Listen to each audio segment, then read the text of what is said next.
গাউসে পাকের সাথে মুনকার নকিরের বাহাস। কিতাবুল আসরার নামক গ্রন্থে বর্ণিত আছে, হযরত বড় পীর সাহেব রাদিয়াল্লাহু তাআলা আনহু এর ইন্তেকালের পর দেশ বিদেশের বহু সুফি ও দরবেশ উলি আওলাদগণ এসে বাগদাদ শরীফে তার মাজার শরীফ জিয়ারত করতেন। অনেক কামেল ওলি একদা হুজুরের মাজার শরীফ জিয়ারত করার পর স্বপ্নে তার দিদার লাভের উদ্দেশ্যে একটি আমল কাশফুল কুবুর করে মাজার শরীফের কামরার ভিতরেই শুয়ে পড়লেন। রাত্রে সত্যি হযরত গাউসে পাকের সাথে স্বপ্নে দেখা হলো তার। উক্ত ওলি সালাম ও দোয়া দরুদের পর জিজ্ঞাসা করলেন, কবরে কিভাবে নিষ্কৃত পেয়েছিলেন তিনি?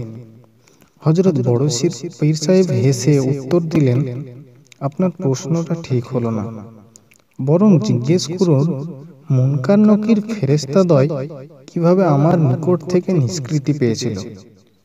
তবে শুনুন, আমাকে কবরে দাফন করার পর সকলে যখন চলে গেল, তখন মুনকার নকির আমার কবরে এসে জিজ্ঞেস করলো, বলো তোমার খোদা কে, তোমার দিন কি ছিল, তোমার নবী কে? আমি প্রশ্নের জবাব না দিয়ে তাদের পাল্টা প্রশ্ন করলাম, তোমরা কি মুসলমান? তবে বলল, অবশ্যই। আমি পুনরায় বললাম, মুসলমানের চিহ্ন কি তোমাদের?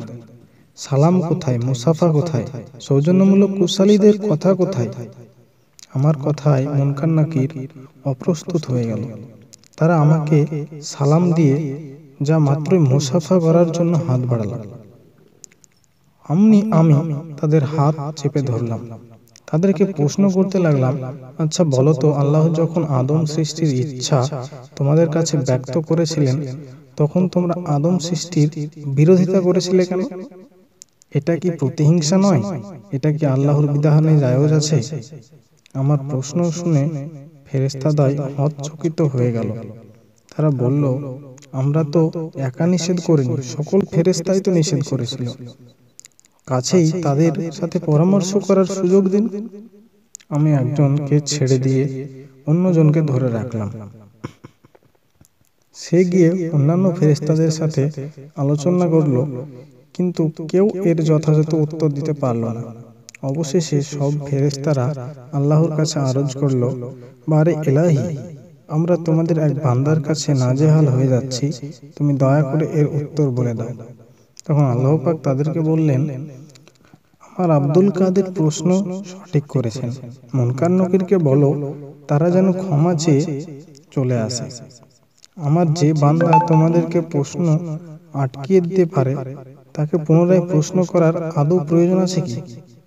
অতঃপর আমি আব্দুল কাদের মুনকার নকিরকে এই অঙ্গীকারের উপর ক্ষমা করে দিলাম যে বাগদাদে বা অন্য কোনো স্থানে আমার কোনো মুরিদ বা ভক্ত গ্রস্ত হলে তাদের তোমরা সরাসরি প্রশ্ন করবে না। মুনকার নকির আল্লাহর অনুমতিক্রমে আমাকে এ আশ্বাস দেওয়ার পর আমি তাদেরকে বিদায় দিলাম।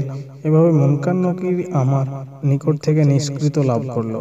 মুআজিজায়ে আম্বিয়া ও কারামতে আউলিয়া।